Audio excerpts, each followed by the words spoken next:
আসসালামু আলাইকুম। সাম্প্রতিক ফেনী, মিরসরাই, কুমিল্লায় বন্যায় প্রায় জনপদগুলো ডুবে আছে। অনেকে সাহায্য সহযোগিতার হাত বাড়িয়ে দিয়েছে। অনেকে এখনও জানা যাচ্ছে অনেকে পানিবন্দী। কিন্তু একটি সমস্যা দেখা দিয়েছে। অনেকে পানিবন্দী থাকার কারণ অনেকে গ্রামে দোতলা, তিনতলা বাড়ি রয়েছে। ওই বাড়িগুলোতে অনেকে স্থানীয় লোকজন অনেকে আশ্রয় নিয়েছে।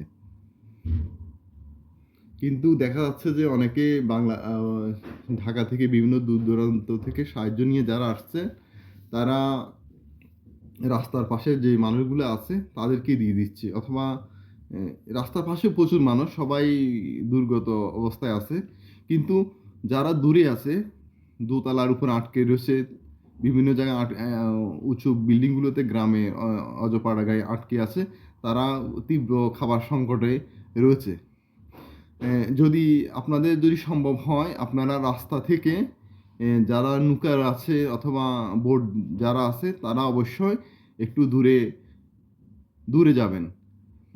টার্গেট করবেন যে উঁচু ভবনগুলোতে লোক আছে কিনা, ওখানে খাবার পৌঁছে দিবেন।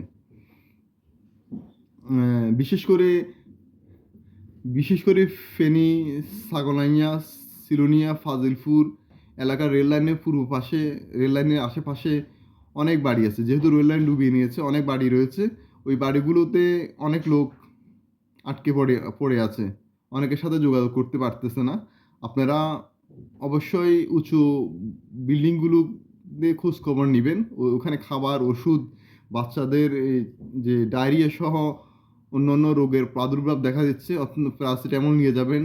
আর পানি সংকট দেখা দিয়েছে, বিশুদ্ধ পানির সংকট, পানি নিয়ে যাবেন।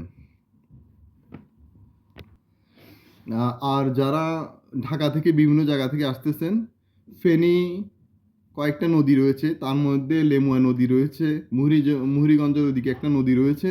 এরপরে সর্বশেষ যদি ঢাকা দিয়ে আসেন, সর্বশেষ ফেনী নদী রয়েছে। ফেনী নদীর ওই পাশে হলো যে চট্টগ্রাম মিরসরাই অনেকটা বন্যা দুর্গত। মিরসরাইয়ের যে রাস্তার আশেপাশে যারা অনেকটা মিরসরাইয়ের ছেলেরা, চট্টগ্রামের যারা আছে তারা রেস্কিউ করে অনেককে নিরাপদ স্থানে সরিয়ে নিয়েছে। মিরসরাইতে অনেক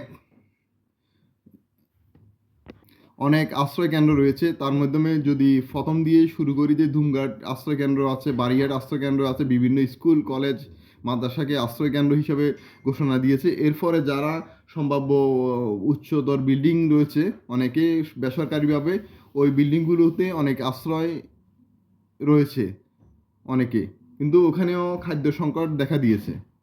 যে সকল আটকে পড়ার লোকজন রয়েছে বিভিন্ন জায়গায়, তাদের খোঁজখবর নিতে হবে বিশেষ করে।